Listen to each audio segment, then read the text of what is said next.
Clase de Zohar, Parshat Vayakhel. Si se acuerdan, hace un par de semanas atrás, cuando hablamos de la porción de Trumá, dijimos que todo lo que salía en la porción de Trumá se iba a volver a repetir.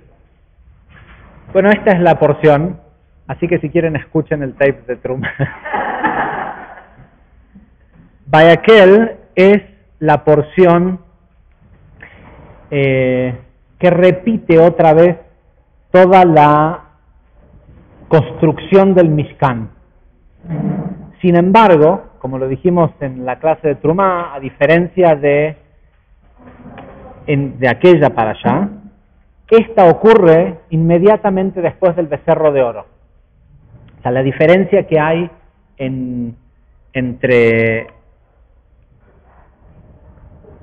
este texto y el anterior, que son iguales, es que hubo un cambio en la conciencia, por decirlo de alguna forma, porque ahora de golpe se vuelve a hacer todo lo mismo, pero sin la participación de las multitudes mixtas, ¿sí? De los Erev Rav. Queremos entender qué quiere decir esto, qué son los Erev Rav, cómo es que estuvieron involucrados, y de qué se trata esto de Vayakhel, que quiere decir, Vayakhel quiere decir, y los congregó, de Kaal, ¿sí? De congregación. Moshe congregó a la gente para darle nuevas indicaciones. Le da dos indicaciones que no aparecen en la porción de Trumá, y después se vuelve a repetir todo otra vez, cómo se va a hacer el candelabro, cómo se va a hacer cada parte de. Si le puedo pedir a alguien de los de atrás, si me pueden traer algo de tomar, agua, lo que sea, pero de la gente de atrás así me molesta.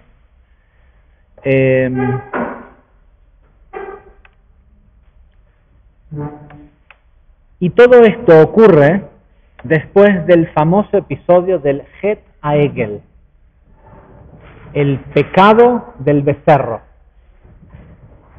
Y queremos también entender un poco de qué se trata este concepto bíblico que nos han vendido tanto las religiones del pecado.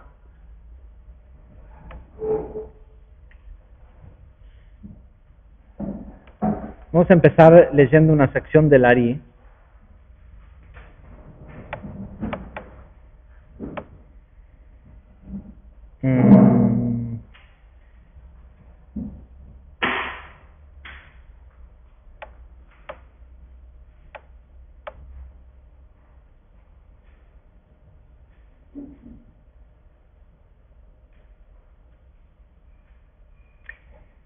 Primero hay que entender que en este episodio, el famoso episodio del becerro de oro, no todo el mundo participó. Y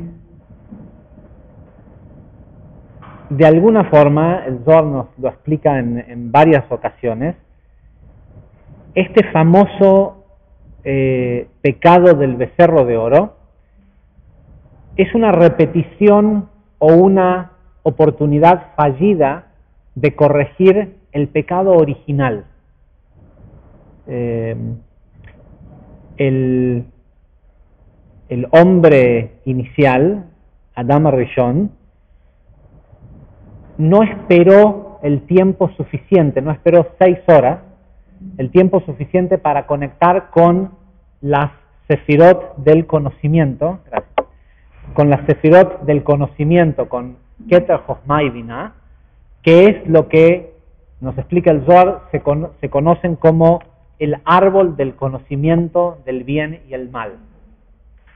Porque la pregunta ya la hicimos varias veces acá, ¿cómo puede ser que si había algo que era tan malo como el árbol del conocimiento del bien y el mal, que podía el ser humano hacer uso de toda la creación menos de este árbol, qué clase de padre sádico lo pone en el centro, en el lugar central de la vista del jardín del Edén? Un padre que guarda, no sé, veneno de rata en su casa y tiene hijos chiquitos, al veneno de rata lo guarda en un lugar que no esté al alcance del niño. Sin embargo, acá tenemos este Dios que arma un mundo, pone a dos personas ahí y lo peor, lo más letal, lo que lo puede conectar con la muerte, lo pone justo en el centro. Y en realidad el Zohar nos dice que no es que lo pone en el centro, sino que el árbol del conocimiento es conectar con Keter, Jochma y Binah, con el Gimel Rishonot, con las 3 sefirot de arriba, antes de tiempo. Cuando la persona no tiene la vasija, no está preparado para conectar con ese conocimiento. Y eso trae la muerte. ¿Sí? Lo que le trajo a la humanidad, a Adán y a Javá, y lo que le pasa a la mayoría de la gente cuando conecta con energía sin vasija, es que causa algún tipo de algún estado de muerte, algún estado de cortocircuito. Entonces, permiso, ¿no?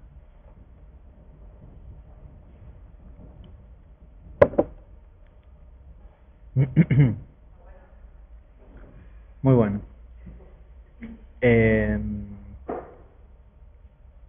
Entonces, este Het Aegel tiene que ver con un nivel más elevado o más corregido del primer gran pecado. Porque en realidad Adán tenía que esperar 6 horas para poder conectar con la energía de las sefirot de arriba, que era el famoso pecado de la creación, ocurrió el viernes a la tarde. Si prestan atención, si Shabbat es el día que descansó y el hombre fue creado en el 6º día, Adán fue creado el día viernes. ¿Sí? Adán de hecho fue creado el día viernes 25 de Elul. Entonces, a mediodía, 6 horas antes de que bajara el sol y empezara Shabbat, que era cuando él hubiera podido conectar con la energía, con esta energía superior que no había experimentado hasta ese momento, que era el de la unión entre Zeir Anpin y Malhut, o la copulación entre Javá y Adán, de no haber sido porque Javá conectó con esta energía y lo hizo conectar a Adán también antes de tiempo, esa hubiera sido el fin de la corrección. Ese hubiera sido se hubiera cumplido el propósito por el cual este mundo fue creado. No sucedió, y en ese momento no todas las partes de Adán participaron. ¿Sí? No todo Adán fue parte del cortocircuito de conectar con el árbol del conocimiento del bien y el mal. Sabemos que hubo una parte instigadora, ¿sí? Que son un tipo de alma que rara vez llega a la tierra, pero son almas sumamente negativas. Hubo una parte que siguió, ¿sí? Que fueron seguidores y participaron en el cortocircuito con la serpiente y con el árbol del conocimiento, pero no fue esa parte del cuerpo de Adán la que lo planeó y la que quiso hacerlo. Y hay una parte mucho más elevada que se retiró del cuerpo de Adán cuando vio lo que estaba por pasar, que es lo que se conoce como las almas nuevas. Cuando llegan verdaderas almas nuevas a este mundo, son almas que nunca estuvieron en el proceso de tikkun, porque toda otra alma que participó en el pecado de Adán tuvo que entrar en el juego de tikkun, ¿sí? Las almas nuevas son, generalmente se caracterizan por ser totalmente irreverentes de cualquier sistema religioso, social, el típico chico rebelde que nace, que puede ser, generalmente es muy espiritual, pero no desde la educación espiritual. ¿Por qué? Porque no necesita ser educado espiritualmente, porque la educación espiritual tiene el propósito de corregir las clipot que juntamos desde el pecado de Adán hasta el día de hoy, o las que se generaron en ese momento y hemos ido parcialmente desmenuzando y corrigiendo. Estas almas nuevas no traen clipá original, entonces no tienen por qué pasar ni por la iglesia, ni por el templo, ni por las correcciones y los conocimientos nuestros. Y una de las cosas que los caracterizan es que no le tienen miedo a la muerte en lo absoluto. ¿Sí? Y de hecho pasa que a veces viven poco tiempo, porque vienen a hacer una cierta tarea o a generar un cierto cambio en el mundo y se van. Y no es todo un tema, porque lo estudiamos en reencarnación. La mayoría de esas almas muy nuevas llegan a familias muy cercanas al deseo del conocimiento, o sea, muy cercanas a ser los instigadores del pecado original. ¿Por qué? Porque los instigadores del pecado original no es que era una parte mala de Adán, quería conocimiento, quería saber qué hay más, cómo es esto. ¿Sí? Quería conocer el resto y no tuvo la paciencia. En el tiempo lo fuimos viendo que esto se fue corrigiendo hasta el punto de llegar al caso de Nadab y Abiú, los hijos de Aarón, que la Torá también nos dice, empujaron el tiempo, se adelantaron al momento de hacer los sacrificios y un fuego los devoró. Y en realidad el Zohar nos dice, no, estos hijos de Aarón eran tan puros, eran de estas almas que nunca habían participado, que ante la posibilidad de ir y revelar esa cantidad de luz, fueron y lo hicieron. ¿Qué respeto al Padre y esto? Fueron y lo hicieron. Y eso que hicieron tuvo un efecto para nosotros. De hecho, por eso es que todos los años en Yom Kippur se lee la lectura de Ahadei Mot sobre la muerte de los hijos de Aarón, porque ellos dejaron un proceso de limpieza para el resto de la humanidad.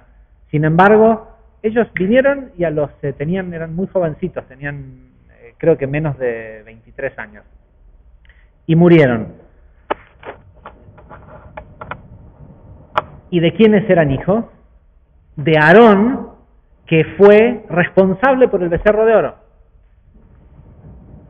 Porque ahí es parte del tikkun, ¿sí? de cómo se agrupan las almas y las lecciones que les toca aprender a cada alma según su fuente, según de dónde vienen.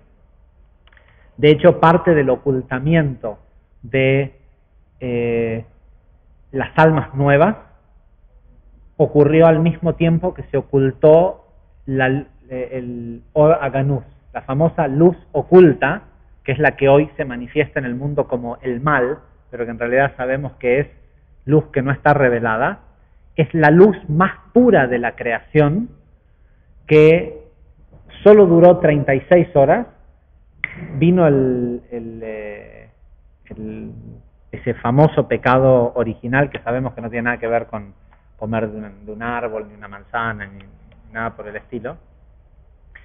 Y esas almas y esa luz se ocultó. Las almas son lo que son hoy las almas nuevas. La luz es lo que se conoce como el Or Aganus, la luz oculta. Y a todos nos pertenece una parte de esa luz oculta, que cuando la revelamos es eso que queremos ser, eso que queremos tener, nuestro todo. El becerro de oro fue un nivel más corregido, con el cual nosotros tenemos mucho más que ver, estamos más cercanos en nuestra evolución al pecado del becerro de oro que el pecado original. ¿Sí? Hoy nadie peca por deseo de exceso de conocimiento. ¿Sí? Cuando a alguien le dicen, tenés que hacer todo esto para lograr este conocimiento, la mayoría de la gente dice, no, prefiero no saber. Y cuando no hay que hacer nada, pero igual al final termina enterándose de que tiene ciertas consecuencias el saber, también prefiere no saber. Entonces, hoy nadie peca de necesariamente por el deseo de conocimiento, pero sí hay todo un tema que tiene que ver con la intelectualidad. Y esto es principalmente el aspecto del que queremos hablar del Geta Egel, del pecado del becerro de oro. Porque más allá de que esta parashá sea lo mismo que ya leímos en la porción de Trumá,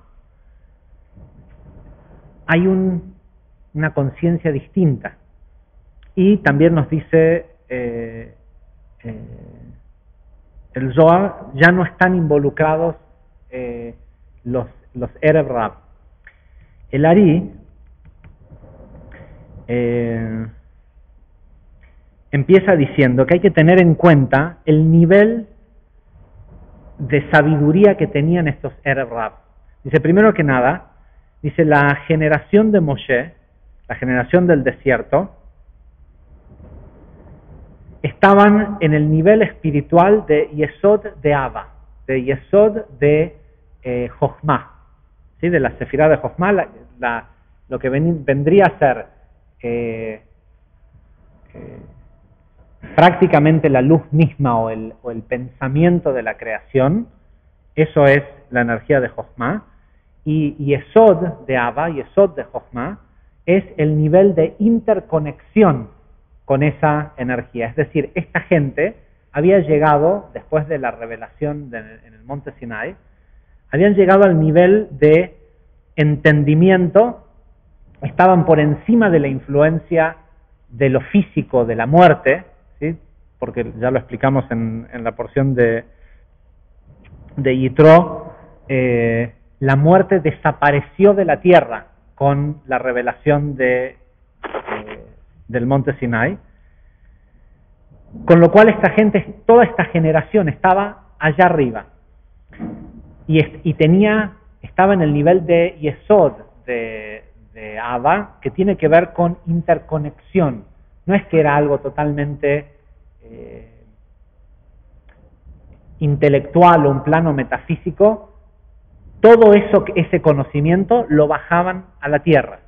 Es decir, más allá de que se vivían quejando y la historia mundana que leemos en la Torá de los 40 años en el desierto, por lo menos en este momento, los primeros 50, 90 días desde que salieron de Egipto, a partir de Har Sinai y del monte Sinai y hasta que llegaron al cortocircuito del becerro de oro, estaban absolutamente conectados a Jochma. La prueba es que esta gente, el sustento les caía del cielo, ¿sí? El man caía y metafísicamente lo que sea que ellos pensaban que quería que fuera esa comida, eso era.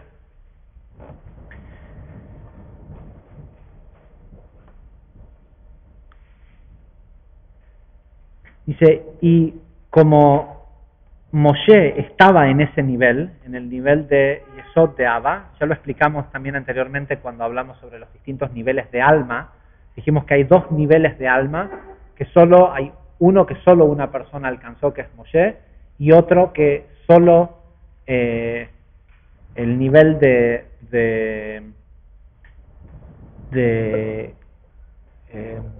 Atzilut, de Jochma, solo lo va a tener Meshiach. ¿Sí? Pero Moshe, como era lo que nos cuenta la Torah, que era un hombre, ¿cómo se dice? Humble, humilde, que era un hombre humilde. ¿Qué quiere decir era un hombre humilde? No es que no se vestía como un rey o que no era un líder fuerte y con carácter, sino que tenía humildad respecto a su nivel y el de los demás. Y cuando un maestro tiene humildad respecto de su nivel y ve a sus alumnos iguales, el sistema los iguala, ¿sí? Iguala a los alumnos al nivel del maestro. Esto es algo que es una tecnología que la descubrió y la implementó por primera vez Abraham cuando bajó del monte Sinai, del sacrificio de Akedat Yitzhak, de la atadura de su hijo. Nos dice la Torah que cuando bajó, dice, bajó con sus a donde estaban sus alumnos o sus seguidores, y juntos se fueron a Beersheba. Sabemos que Beersheba, ya lo explicamos, está hablando de un nivel metafísico de los 7 manantiales, ¿sí? de la completud de la unión entre Zeirampin y Malhut. ¿Qué fue lo que hizo Abraham? Venía del punto más alto de espiritualidad en su vida y se dio cuenta que si él no miraba desde arriba a sus alumnos y los veía iguales, iba a causar una imperfección en el sistema. El sistema se iba a dar cuenta que no podía ser que estas personas estén vistas y tengan el mismo mérito que Abraham. Pero Abraham decretaba que él era igual que ellos. ¿Qué tuvo que hacer el sistema para que no sea que Abraham no reciba el mérito de la Akedat? Lo único que pudo hacer el sistema, porque el sistema funciona sobre misericordia, es elevar el nivel espiritual de los alumnos. No le podía quitar nivel espiritual a Abraham porque él decía, yo y mis alumnos somos iguales. Entonces el sistema tuvo que elevar espiritualmente a los alumnos. Moshe se sentía igual que todo el resto del pueblo de Israel, a pesar de que él había estado 40 días hablando con Dios cara a cara, con lo cual automáticamente elevaba al pueblo de Israel a este nivel de Yesod de Abba.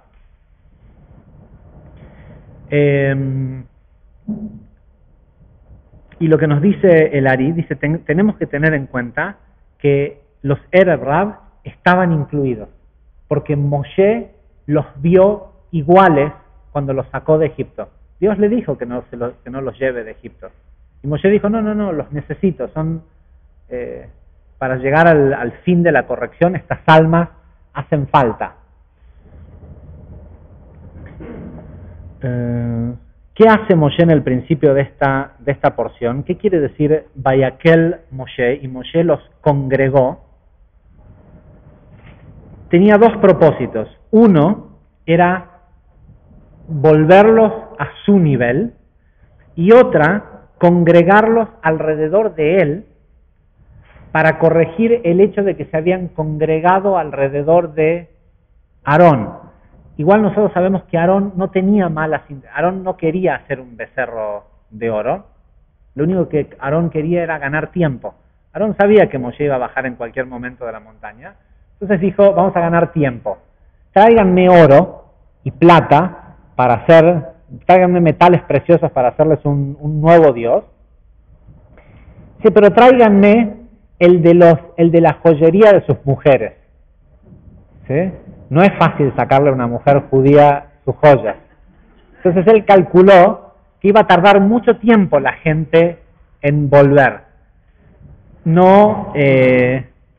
Aarón en realidad no tomó en cuenta que estos Erev Rav eran magos muy fuertes, y que en ese momento, en ese día, en esos días había una apertura para traer a ciertas almas de ciertos magos, encarnarlos, en este caso iba a ser el becerro, pero se necesitaba la energía de una persona pura. Y el gran error de Aarón es que nos dice la Torá que Aarón tomó el oro de sus manos. De la misma forma que nos cuenta esta parashá, que Betzalel tocaba el oro y los metales y se hacía la menorá, se construía sola,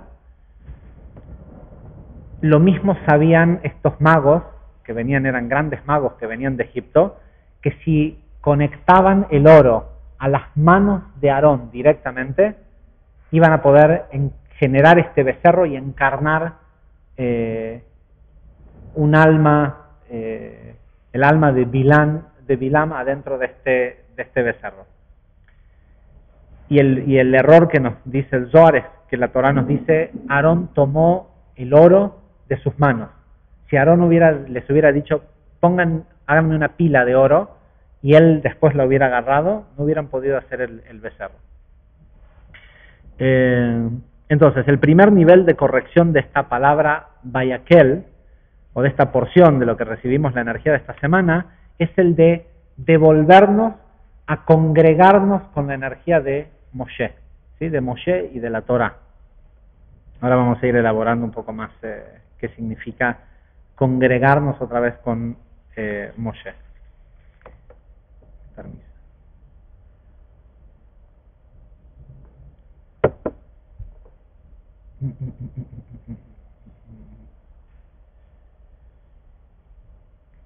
Hay una pequeña explicación de Rabbi Haim Vital que dice que ya explicamos anteriormente que el nivel de Abba es el Parsuf o las 10 Sefirot, el arbolito de Sefirot que está adentro de la Sefirá de Jochma y que se desarrolla hacia afuera como sabiduría, como pensamiento puro sin intelectualidad.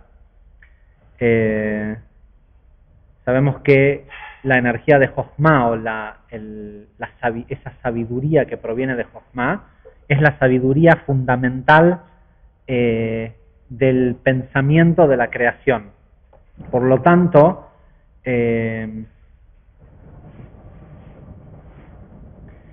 dice, de la misma forma que Dios tuvo que utilizar la Torá como su plano para crear al mundo,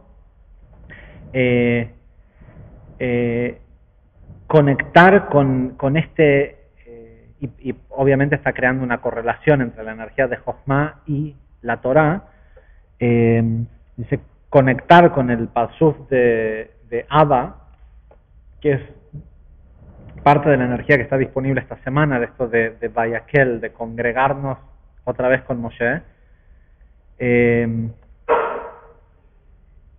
es como volver a poder ver el plan maestro del por qué estamos acá, de cuál es nuestro propósito y demás.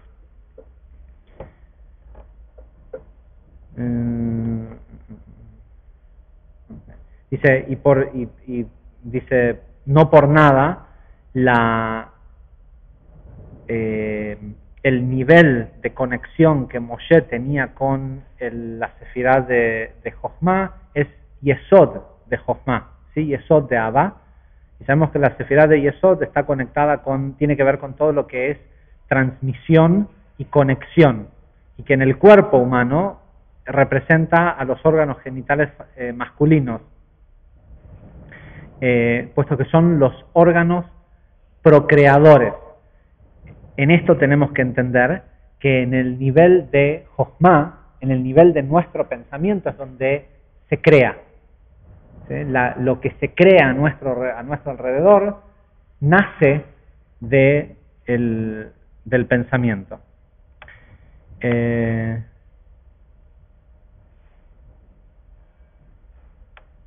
Dice, y por eso es que a esta generación, a la generación de Moshe, el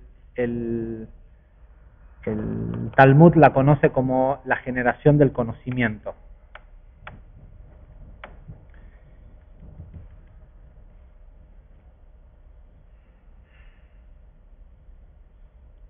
Okay. Dice, según la Kabbalah, dice el Ari, según las leyes del Sod, ¿sí? Las leyes ocultas detrás de la creación, el pecado, ¿sí? Porque se insiste mucho en este nombre de el pecado del becerro, con este Het Aegel. El pecado, dice, se define como distintos grados de separación o de distancia entre la persona y el creador, y el nombre Yud-Kei Vav-Kei. Por eso es que Por eso es que en Isaías 59:2 dice,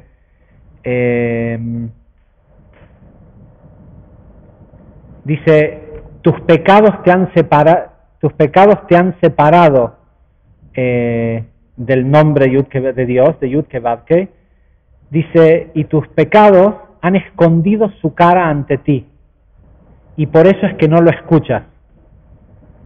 ¿Sí? Porque en realidad la palabra het, pecado, es una medida de separación. Si uno le tuviera que poner un nombre fuera de la religión, ¿qué quiere decir pecado? Pecado es distancia. ¿Sí? Se crea una distancia, un espacio entre la persona y la luz. Por eso es que el Talmud dice que la mitzvah se paga con mitzvah y la averá se paga con averá. El acto positivo se paga con más. ¿Cuál es la recompensa que recibe aquella persona que hace algo positivo? Poder hacer más cosas positivas. ¿Y cuál es el castigo que recibe aquel que hace algo negativo? Hacer más cosas negativas. Porque una vez la persona se aleja de la luz y está más oscuro. Y en ese lugar de oscuridad, lo obvio que va a hacer es hacer más cosas oscuras. ¿Sí? Porque no tiene capacidad de ver.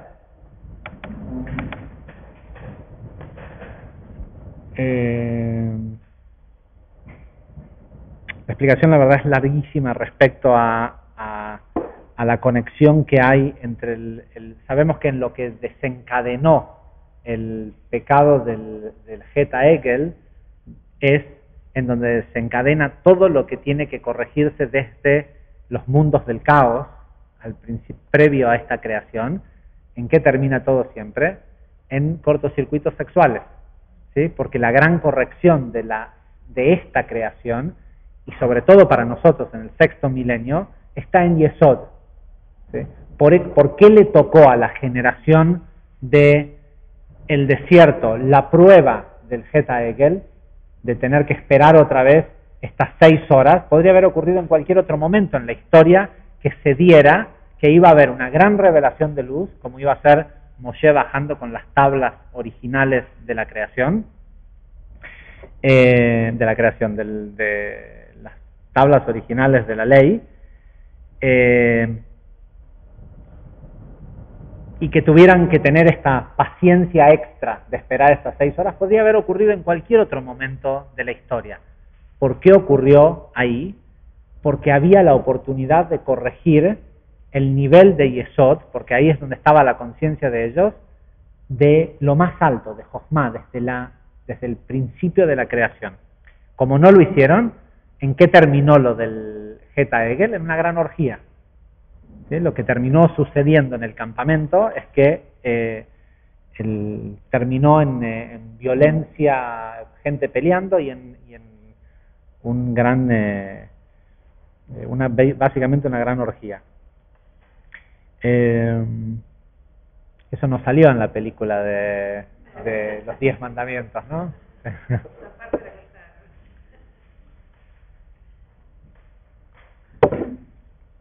Es porque hace mucho tiempo que no la vuelven a hacer esa película. En el cine de hoy sería el tema central. Ok. Dice, esto volvemos a Larí. Dice, está escrito, Vayakel Moshe, y Moshe los congregó a todo Adat Israel, ¿sí? Dice, la palabra para congregación que utiliza es Adat. Y dice, si permutamos estas letras, son las mismas letras de Da'at, ¿sí? De conocimiento. ¿Qué había que corregir? El nivel de Da'at. Ya lo explicamos muchas veces, ese es el nivel de el intelecto, el bueno o malo. ¿Qué pasó? Ante la situación de que Moshe no bajaba y que había, primero que nada, el oponente, el Satán, revoleándoles el cuerpo muerto de Moshe, como lo explicamos en la clase de la semana pasada, porque Moshe subió caminando hasta el monte Sinai, pero Dios no estaba en el monte Sinai. Entonces, para elevarse a donde estaba el Creador, dejó el cuerpo arriba de la montaña, lo dejó muerto ahí, ¿sí? Y él se fue. Él, quien verdaderamente son todas las personas, que son su alma, no el cuerpo. Al no bajar, y al empezar la duda, ¿sí? Empezar la pelea con Amalek otra vez, la duda de que si Moshe va a bajar o no, y esta corrección eminente de otra vez las 6 horas. Cada vez que nosotros tenemos que, cada vez que se despierta un anclaje, un lugar en donde emocionalmente nosotros estamos anclados, es decir, venís a la clase de Kabbalah, vas al arte de vivir y respirar, vas al no sé qué y te haces no sé qué tratamiento y la limpieza de colon y el esto, y te haces todas las cosas espirituales y físicas que tenés que hacer para sentirte bien y estar armonizado. Pero llega esa persona, ¿sí? Que te saca, ¿sí? Y no importa qué limpieza te hiciste, si cuánto meditaste, ¿por qué? Porque cuando esa persona llega ¿qué son esos anclajes? Es algo que no se corrige con la limpieza de colon ni con la clase de Zohar. Es algo que se corrige superando el mismo desafío. Por eso cuando llega y se activa, no hay, bueno, pensemos, no, en el momento que reactivamente otra vez querés gritar, querés lo que sea, comer, lo que sea que haces reactivamente, es una fracción de segundo en la cual el intelecto te juega la mala pasada y te dice, no, todo esto es malo, gritale, peleá, haz esto, haz lo otro. Con lo cual, imagínense, esta gente tenía que corregir el pecado original, el deseo ¿de qué se trató el parte del pecado original? Fue de tener relaciones descontroladamente antes de tiempo y con quien sea y no entre Adán y Javá. Entonces, todo ese deseo tuvo que haber vuelto a flor de piel sobre esta gente que por otro lado les estaban mostrando que Moshe estaba muerto y que el becerro hablaba y profetizaba. ¿Sí? ¿Cómo no le iban a creer que, bueno, listo, Moshe murió y ahora Dios es el becerro? Pero todo el problema está en ese instante en donde el intelecto te dice lo que está pasando es malo. ¿Sí? Nosotros sabemos que si tenés un poco de conducta espiritual, si ya bajó en vos algún aspecto de Ruach, hay que respirar hondo y decir, ¿sabes qué? Si parece malo, es porque hay luz oculta que solo yo puedo revelar y tengo otra vez la opción. Cortocircuito, empeora las cosas. Restricción, lo corrijo para siempre. Porque cuando una persona corrige esa vez y corrige plenamente, las otras 500 veces que lo hiciste mal están todas presentes en ese momento y son todas corregidas. El tiempo no existe. Entonces, ¿qué hizo Moshe? Congregar, igual que como se habían congregado por propia voluntad frente a Aarón pidiéndole un nuevo Dios, él ahora los congregó con el aspecto de que hagan la misma acción. Sabemos que hay un concepto dentro de la espiritualidad que es que uno no puede deshacer algo que hizo con una acción distinta a la que utilizó para generar esa clipa. Hay un concepto que es más fácil de entenderlo de repente en Kashrut. Uno no puede, si vos descollerizaste un cuchillo con algo caliente, lo tenés que collerizar con algo caliente. Si vos lo descollerizaste cortando algo que era de carne o de leche y viceversa y no tenía que ser, hay otra forma de collerizarlo que es, porque fue por fricción, clavándolo en la tierra para que sufra fricción contra la tierra, que es algo que absorbe. Es decir, descollerizaste con fuego, se colleriza con fuego. Hiciste el cortocircuito gritándole a alguien con la palabra, no creas que lo vas a corregir comprando flores.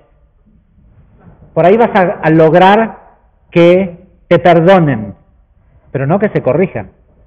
Es decir, la próxima vez que la persona vuelva a hacer lo mismo, te va a volver a dar ganas de gritar y lo vas a volver a hacer, porque las flores te consiguieron un perdón momentáneo, pero no corrigieron la acción que hiciste vos. Entonces, si heriste con la palabra, no podés sanar con flores, tenés que sanar con la palabra. Entonces, la misma acción que hizo esta gente para generar el Zeta Egel, el cortocircuito del becerro, Moshe hizo lo mismo, los hizo hacer las mismas acciones para corregir tanto el hecho de que se hubieran congregado, como corregir el nivel de intelectualidad. ¿Sí? A todo esto ya sabían, para cuando esto sucedió, muchísima gente ya había muerto y ya habían visto la consecuencia que había tenido haber hecho el becerro. Dice, por otro lado, dice Lari, quienes llevaron a cabo los instigadores del Zeta Egel fueron los Erev Rav. Dice, si uno suma el valor numérico de las palabras Erev Rav, va a ver que es el mismo, el valor numérico es el mismo que de Da'at. O sea que otra vez, está directamente, el concepto de Erev Rav está directamente conectado con el intelecto. Cuando, ya lo hemos hablado en otras clases de Zohar, cuando el Zohar dice que todos adentro tenemos un Erev Rav, ¿quién es nuestro Erev Rav? El intelecto, el que nos dice, uy, mira, se siente mal en el cuerpo, entonces es algo malo. ¿Sí? Hubo un cambio de planes y ahora va a ser más difícil, y enseguida en el momento en el que empezás a medir, si a mi cuerpo no le gusta, entonces es malo, ese es nuestro Erev Rav. Ese es el que inmediatamente nos dice, fabricate un becerro de oro, una forma de zafar rápido de esto que se ve como una dificultad. Dice, y también tenemos que entender que por qué la Torah les dio este nombre Erev Rav, porque ellos también tenían un aspecto de conocimiento divino. No eran tontos, no eran gente amades, gente común. Era gente que eran grandes magos de Egipto, que de hecho tenían almas hebreas. ¿Sí? Parte del pueblo lo explicamos, si se acuerdan, de que las almas de los Erev Rav en ese momento provenían de las primeras emisiones de semen de Adán cuando decidió no tener en los 130 años de separación de Javá. Pero en definitiva provienen del mismo lugar de donde proviene este famoso pueblo de Israel, ¿sí? Digamos, el lugar más alto de la cabeza de Adán.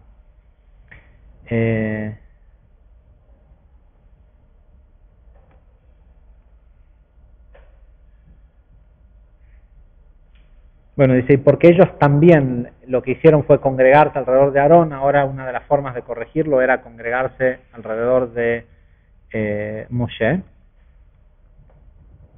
Dice, y más aún, como las palabras que dijeron cuando vivió el becerro fue, estos son los dioses, estos son tus dioses, escucha Israel, en la porción de la semana pasada, cuando finalmente vivió el becerro, Aarón les dice,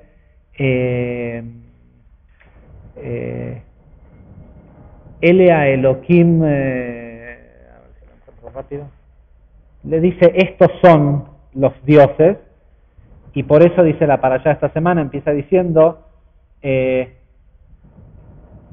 se congregaron y Moshe dijo, Vayomer alehem, Elea devarim asher tziva Hashem la'asot otam. Estas son, que en el mismo formato le dice, escuchen, estas son las palabras que Dios me dijo que les diga a ustedes. E inmediatamente después les habla de dos mitzvot diferentes, de dos preceptos diferentes. Uno es Sheshet Yamim Taseh Melajá, durante 6 días harás trabajo, y en el séptimo día descansarás, porque ese día es Yel Lahem Kodesh Shabbat Shabbatom La Hashem, porque ese día es el día que para ustedes va a ser sagrado, porque es el día de descanso de Dios. Y aparentemente es una cosa la que les dijo que hagan, ¿no? ¿Cuál es pareciera ser que hay, o sea, de que lo que está hablando es de Shabbat. Sin embargo, ¿qué necesidad de decirle durante 6 días trabajarás? ¿Por qué no le dice el séptimo día después del trabajo tenés que descansar? O cuando sea sábado, descansa. ¿Para qué decirle trabajarás? Hay una orden. Trabajarás 6 días y el séptimo descansarás. ¿En qué tenían que trabajar 6 días? En la construcción del Mishkan, ¿sí? En la construcción del tabernáculo, del templo. ¿Qué trabajo no se puede hacer hoy en Shabbat? O lo que se prescribe no hacer, los 36 trabajos que se hacían para construir el Mishkan. Es decir, cualquier actividad que era necesaria hacer para la construcción del Mishkan, hoy está prohibida hacer en Shabbat. ¿Por qué? ¿Y por qué otros trabajos sí se pueden hacer en Shabbat?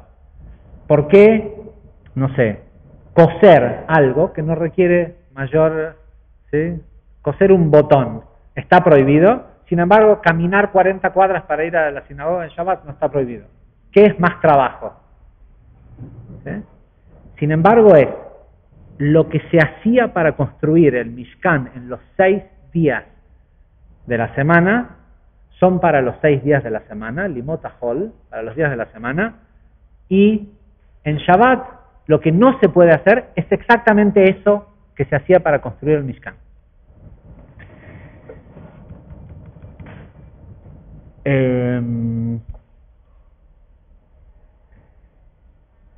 Es decir, las palabras que utilizó Moshe son exactamente las opuestas a las que utilizó Aarón cuando hizo lo del becerro. ¿Qué pasó acá?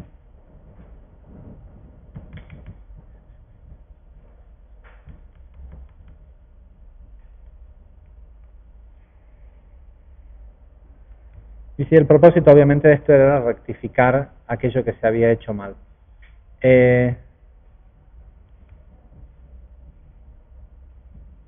Dice, ¿por qué de esta forma? Porque lo que se dijo fue, estos son tus dioses.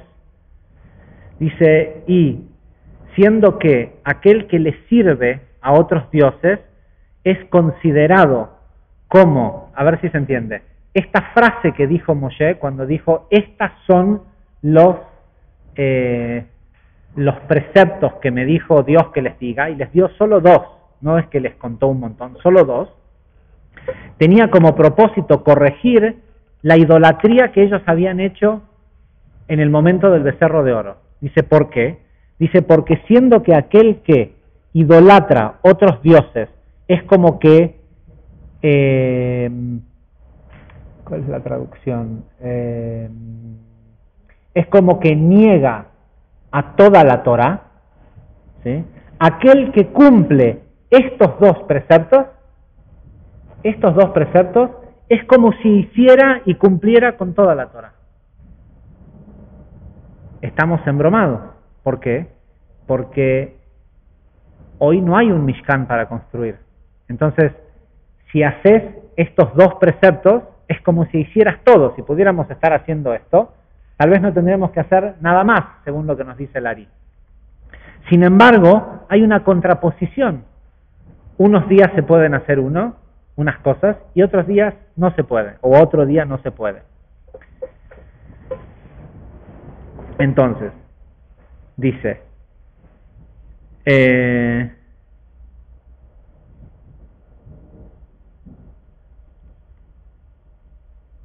el primero es observar Shabbat. Dice, si una persona, dice el Ari, observa Shabbat, se considera como que esta persona cumple con toda la Torah. El segundo, dice, es la construcción del tabernáculo. Pero nosotros no lo podemos hacer porque no hay un tabernáculo para construir. Sin embargo, si se acuerdan, en la porción de Trumá, ¿qué decía la Torá? Construíme para mí un tabernáculo para que yo pueda vivir adentro tuyo. ¿Sí? En los días de la semana, la persona tiene que hacer el trabajo. No se trata de solo no hacer en Shabbat. Durante la semana estamos obligados a construir el tabernáculo, en hacer acciones que generen un lugar adentro nuestro para que el Creador pueda posarse. ¿Con qué propósito? ¿Cuál es el propósito que tiene el trabajo de Limot HaChol, de lo que uno hace en la semana? Muy simple. Generar un mundo mejor. ¿Cuál es el propósito de descansar en Shabbat y no hacer ninguna de esas cosas? Saber que ese trabajo, el mundo perfecto, mejor, ya está hecho, ya existe. El trabajo que nosotros hacemos en la semana es para quitarnos los velos y poder ver que este mundo en el que estamos es perfecto. ¿Sí? Que la verdadera creación es perfecta. ¿Por qué no la vemos? Porque nuestros hataim, nuestros pecados, ¿sí? Nuestras distancias, no nos permiten ver con claridad y con suficiente luz la verdadera realidad. Si de hecho cada vez que se presenta una realidad con un poquito de dificultad tratamos de salir corriendo, en lugar de decir, no, esto es parte de la creación, entonces es bueno. Toda la creación fue hecha con brajá, ¿sí? con la letra bet, con bendición. Entonces, eso que está ocurriendo también es una bendición, aunque para el cuerpo se sienta feo.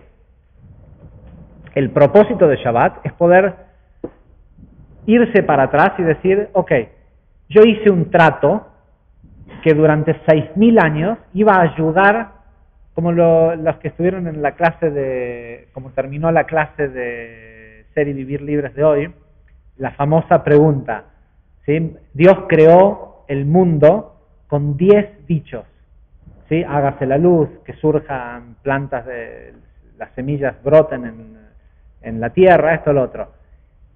La creación del hombre es la única que no es un dicho imperativo. La creación del hombre es una pregunta. Aparece Dios, dice, Naaseh Adam, hacemos un hombre en nuestra imagen, y aparte en nuestra imagen y semejanza. Que hay más de un Dios, ¿cómo es el tema? Y finalmente hicieron un hombre a la sombra de Dios, pero no en la imagen y semejanza. ¿Sí? En ese pacto nosotros dijimos, bueno, durante 6.000 años te voy a ayudar a crear un hombre. Naaseh Adam, ok, hagamos un hombre. Fabriquemos una humanidad en conjunto, pongámosles las reglas, eso, lo otro, vamos a hacer el trabajo. ¿Con qué propósito? En el séptimo milenio vamos a descansar. Ahora, durante todo ese tiempo, esos 6.000 años, la luz del mundo corregido y terminado tuvo que ser ocultada. Y el Creador no la puede compartir con su creación. Pero alguien que tiene algo, que no ve la hora de darlo, busca la forma de dar. Y la forma que encontró el Creador es dar Shabbat. ¿Sí? Un día en el que se filtra la luz del Gemara Tikkun, en donde nosotros podemos relajarnos y decir, no hace falta hacer nada para que el mundo sea perfecto, y nada, porque ya es. ¿Sí? Todo lo que ocurre es perfecto, todo es, pero para eso necesito un día de retirarme del trabajo de la fragmentación. ¿Será bueno no hacer trabajo de la fragmentación en la semana? A lo mejor meditar toda la semana. No. Porque tu trabajo durante la semana es hacer acciones físicas que ayuden a quitar la cortina del caos para toda la humanidad. Por lo menos ese es el trabajo si sos parte de este pueblo que se llama la congregación de Israel, ¿sí? Kol Adaat Israel, el intelecto de Israel, y sabemos que Israel no es el pueblo judío, es aquel que busca activar la cabeza, ¿sí? Li Rosh, son las mismas letras, y Shir Kel, el que busca acercarse al Creador. Entonces,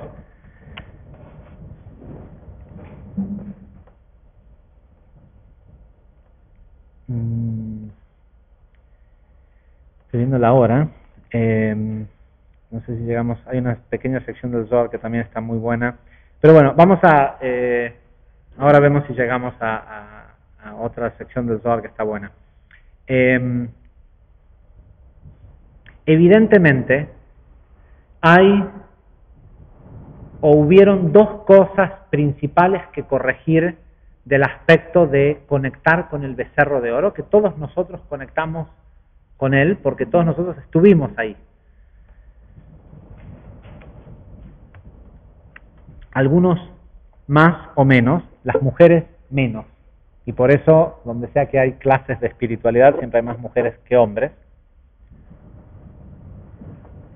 Porque la corrección para la mujer respecto al Geta Egel es menor.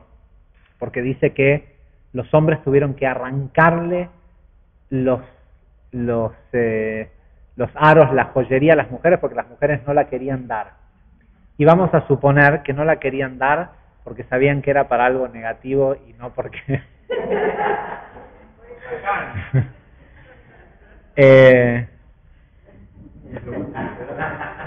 De hecho, ni las mujeres ni los Leviim, ni la tribu de Leví, ni las mujeres participaron en el becerro de oro.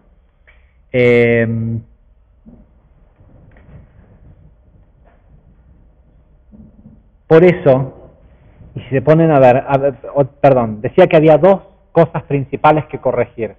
Una es el tema de la idolatría,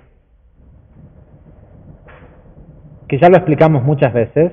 De alguna forma, si no estás construyendo constantemente un Mishkan adentro tuyo, que para muchos de ustedes esta clase es parte del trabajo de construcción de este Mishkan. Espero que no se limite a la clase, sino a la práctica de la clase en la semana.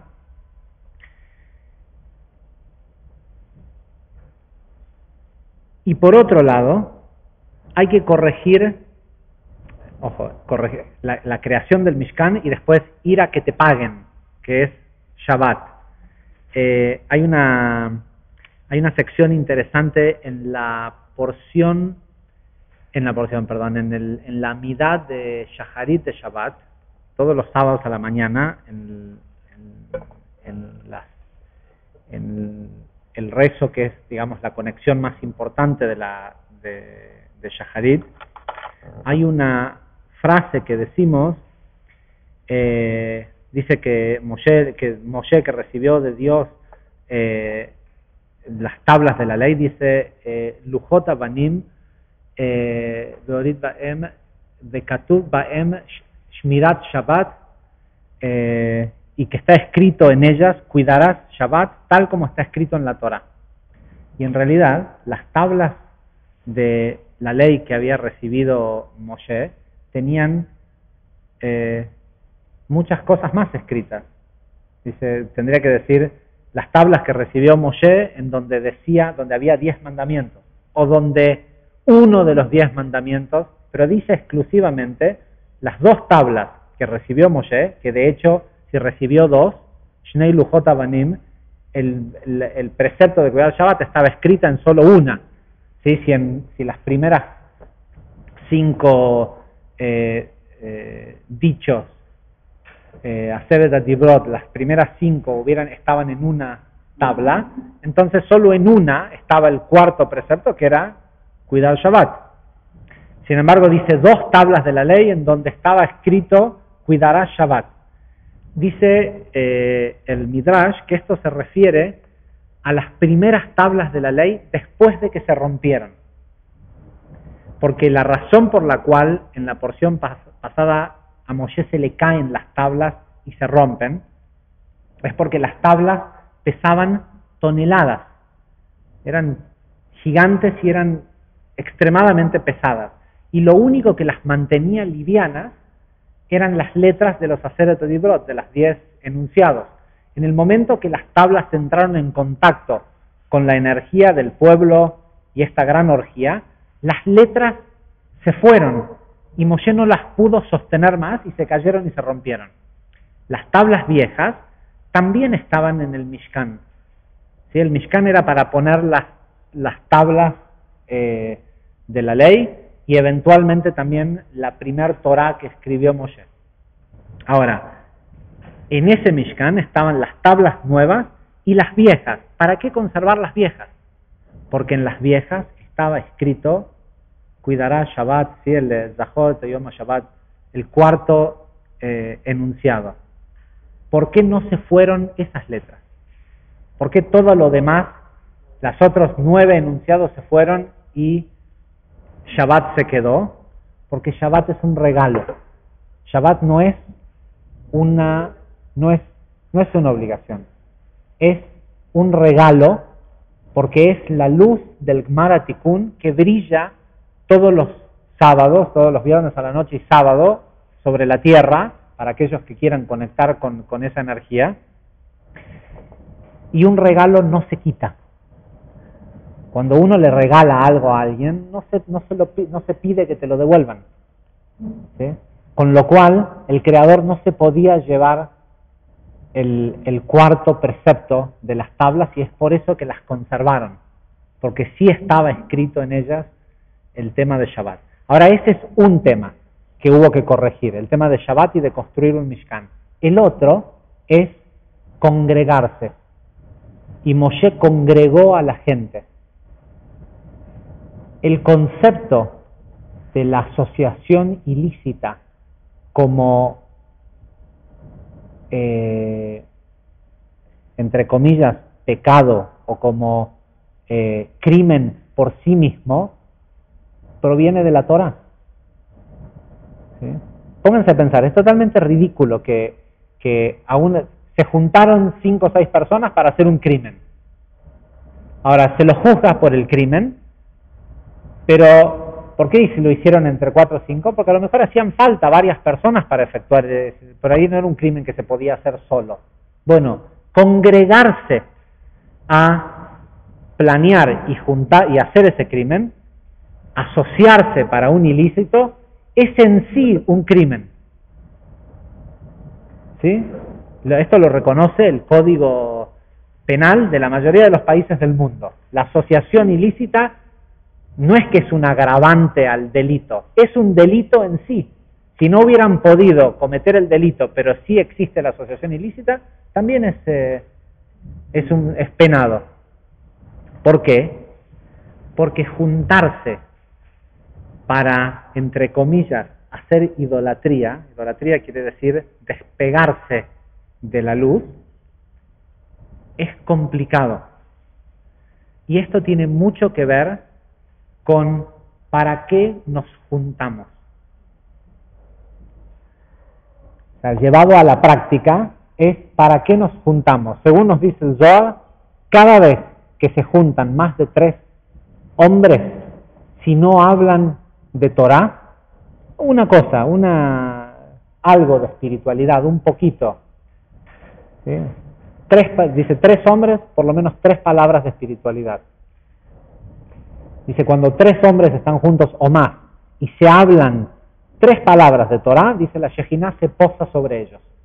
La presencia divina se posa sobre ellos y los protege. Hay un campo de protección.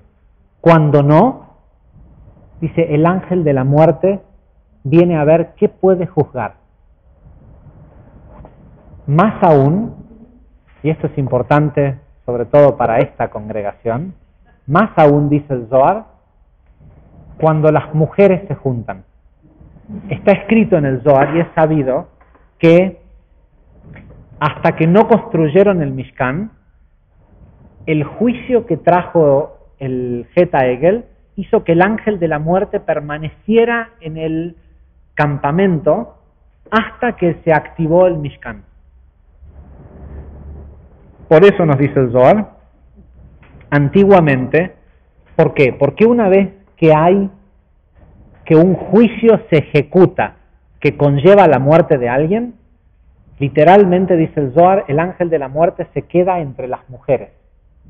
¿Por qué? Porque la mujer representa el nivel de Malhut y el ángel de la muerte solo tiene afinidad con el nivel de Malhut. Ahora, esa afinidad con el ángel de la muerte a la mujer no la perjudica en nada. De hecho, por eso es que no sé si saben que cuando uno va al cementerio, a un entierro o al cementerio en general, no se debe mirar a una mujer a los ojos.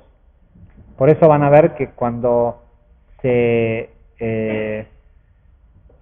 entierra a alguien, sobre todo los ortodoxos, acostumbran a llevar lentes oscuros cuando van al cementerio, para que si les toca hablar con una mujer, poder mirar hacia otro lado y que no se note que no la están mirando a los ojos. ¿Por qué? Porque en esos lugares que son de juicio, toda energía de Malhut se hace portadora de la energía de la muerte. Es como si fuera esas enfermedades donde una persona es portadora pero no se enferma, pero al que contagia sí se enferma. Ok. Parecido a eso. De hecho, antiguamente cuando moría una persona y se lo iba a sacar de su casa para llevarlo a enterrar, se tocaba un shofar para anunciar en la ciudad que se iba a trasladar un cuerpo para que la gente se guardara en la casa, sobre todo las mujeres, para no entrar en contacto con el ángel de la muerte que acompaña al cuerpo hasta que es enterrado. Y a lo que es importante o actual es que el Zohar dice, en esta semana, dice que cuando 7 mujeres se juntan, todos sabemos el poder que tiene 3 hombres que se juntan a hablar de Torah, o 10 hombres que se juntan para tanto algo bueno como algo malo. ¿Sí? Juntos para algo malo pueden crear mucho más mal en unidad del que 1 o 9 personas solas pueden, y 10 hombres juntos para algo espiritual también es mucho más poderoso. Dice, el Zohar dice,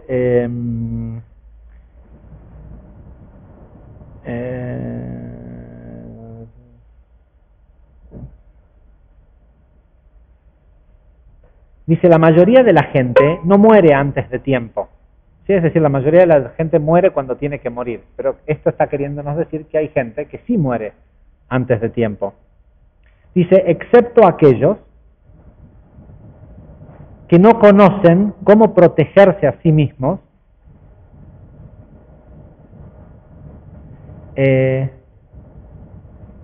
ante esta situación en la cual el ángel de la muerte tiene derecho a ejercer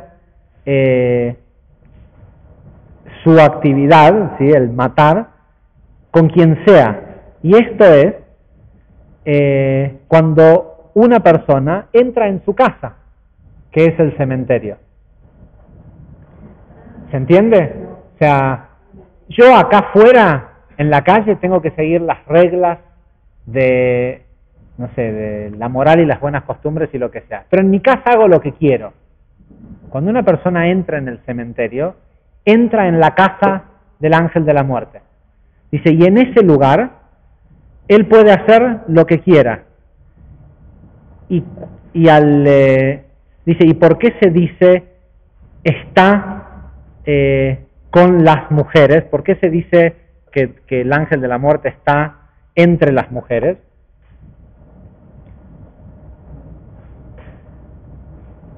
Dice, porque él fue el primero en seducir a la mujer cuando sedujo a Eva y conoce cómo llegar a ella. Y a través de lo que él hizo con Eva, le trajeron la muerte a todo el mundo. Por eso es que cuando él mata a un hombre, el ángel de la muerte,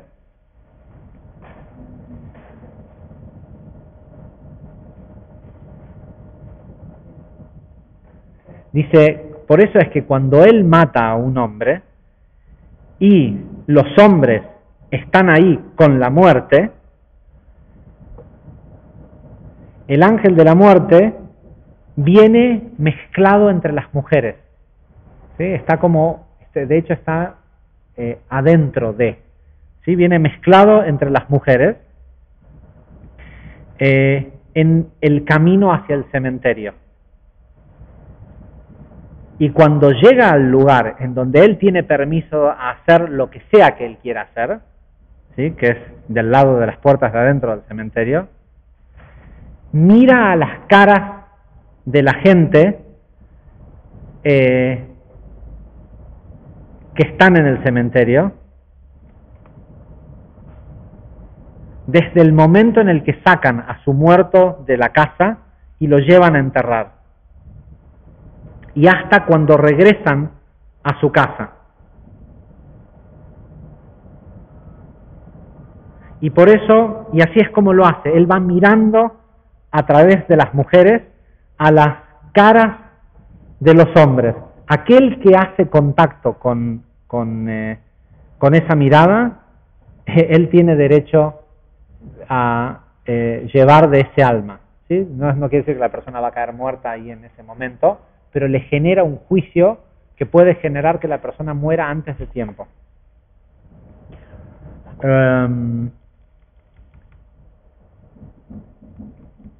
Dice, y aquella persona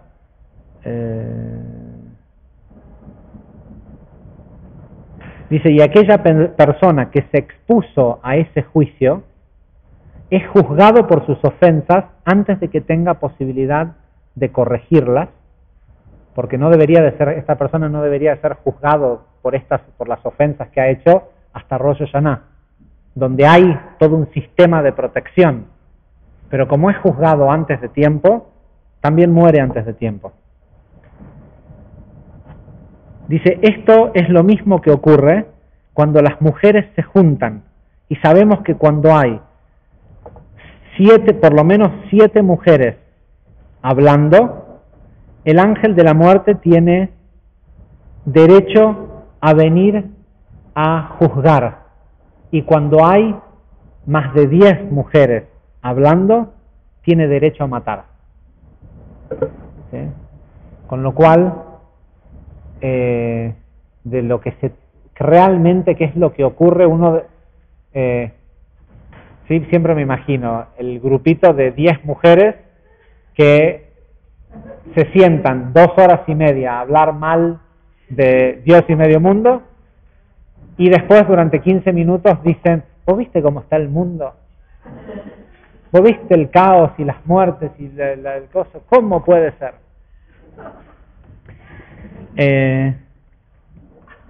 ¿Sí? De esos, es algo que ya lo hemos dicho muchas veces, de eso se trata Kabbalah aplicada, no es solo para el estímulo intelectual, sino ir aprendiendo cosas que podamos ir cambiando porque tienen consecuencias, ¿sí? Y parte de las cosas que hay que saber, entre otras, es el para qué nos juntamos.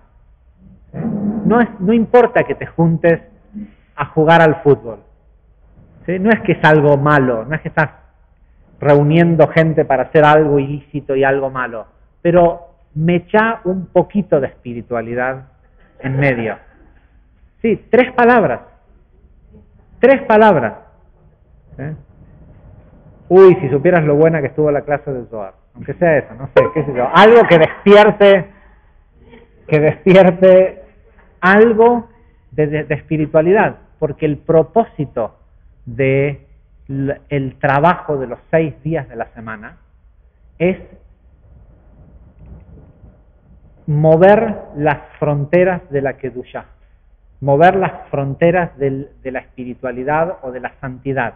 Es decir, que las fronteras de la santidad no estén en, ay sí, entro al templo, me pongo kipá y beso el Arón HaKodesh.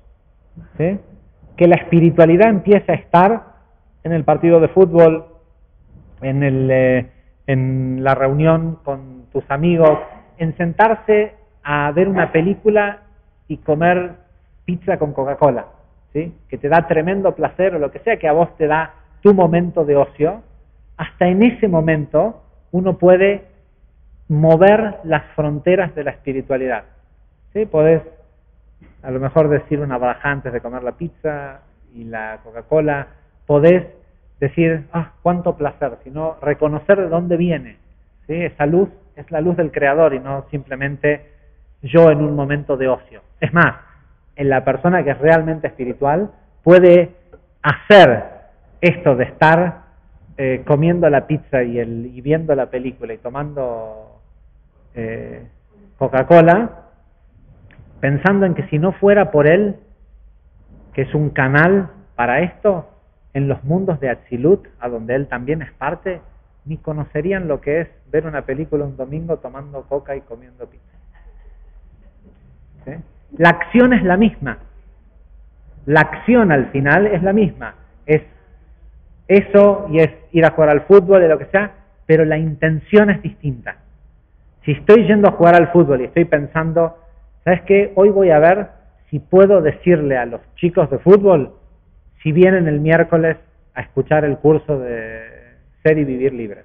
No hace falta que vengan, pero si yo estoy pensando que una de las razones por las cuales yo me reúno con ellos es para eso, en mi mundo estoy creando un Mishkan para que la luz se asiente, ¿sí? Y que se pague con más luz. Muchísimas gracias.